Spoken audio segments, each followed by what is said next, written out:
అంటే మీరు ఆయన జాతకం వచ్చేసి ఆయన ఆవుల కాపరిగా ఉన్నప్పుడే మీరు చూసారా? చూశాను. అప్పుడే చూసి మీరు చెప్పారా తనకి? లేదంటే అంటే ఆవురు కాపరిగా ఉన్నప్పుడు చూడలేదు నిజం చెప్పాలంటే.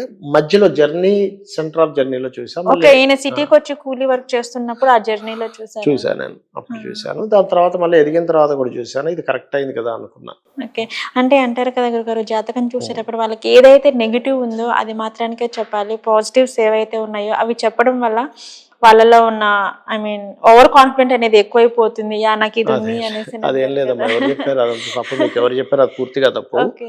ఒకటి గుర్తుపెట్టుకోండి, జాతకం చెప్పేటప్పుడు నెగెటివ్‌ని చాలా జాగ్రత్తగా చెప్పాలి. తక్కువగా చెప్పాలి. అంటే అలాగా ఏం పర్లేదు, నువ్వు ఇది చేసుకో బయటపడిపోతావు అని చెప్పాలి. Okay.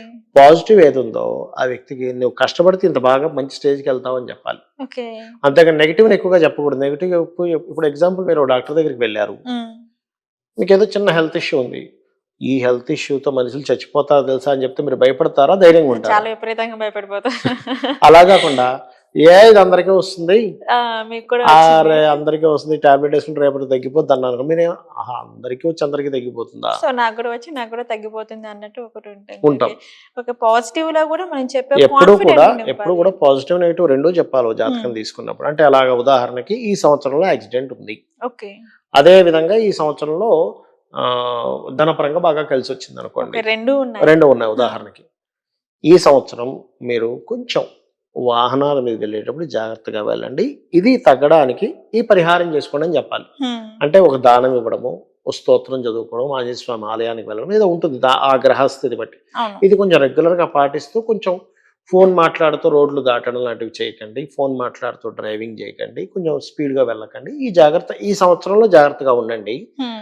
At the same time మీకు ఇక్కడ ఈ ధనయోగం కూడా ఉంది. దీన్ని కాన్సన్ట్రేషన్ చేయండి, బాగుంటుంది. బట్ ఈ జాగ్రత్త తీసుకుంటే ఈ రెమెడీ చేయండి అని చెప్పాలి. కానీ నువ్వు ఇంకా ఈ సంవత్సరం పోతావు, నీ కాళ్ళు పోతాయి అని చెప్పకూడదు. నువ్వు జాగ్రత్త పడితే నీకు వచ్చే ధనయోగాన్ని నువ్వు అనుభవించవచ్చు అని అలా చెప్పాలి. ఇలా చెప్తే దెబ్బకి భయపడి అక్కడే పడిపోతాడు. అవునవును, అది కూడా వాస్తవమే గురువుగారు. మనం చెప్పే విధానం బట్టి చెప్పాలి. ఓకే గురువు గారు, ఈ యోగాలు మంత్రాల యొక్క ప్రత్యేక కార్యక్రమంలోనే లక్ష్మీ యోగం అలాగే సరస్వతి యోగం అంటే దాంట్లో యొక్క లోపాలు ఉంటే మనం ఎటువంటి పరిహారం చేసుకోవాలన్న వాటన్నిటి గురించి మాకు చాలా చక్కగా తెలియజేశారు. అలాగే నెక్స్ట్ మనం ఇంకొక ఇంట్రెస్టింగ్ ఎపిసోడ్ తో మంచి మంచి యోగాల గురించి తెలుసుకుందాం గురువు గారు. ధన్యవాదాలు గురువు. శ్రీమాత్రే నమః. సో చూసారు కదా, ఇది నేటి యోగాలు మంత్రాల యొక్క ప్రత్యేక కార్యక్రమం. సో నెక్స్ట్ ఇంకొక మన జీవితంలోని ఎన్ని యోగాలు ఉన్నాయి, సో వాటన్నిటి గురించి తెలియచేయడానికి ఏ యోగం ద్వారా మనకి రాజయోగం లభిస్తుంది అన్న వాటన్నిటి గురించి తెలియచేయడానికి సో నెక్స్ట్ ఇంకొక ఇంట్రెస్టింగ్ ఎపిసోడ్తో మీ ముందుకుంటాను. సో అంతవరకు చూస్తూనే ఉండండి 6 టీవీ.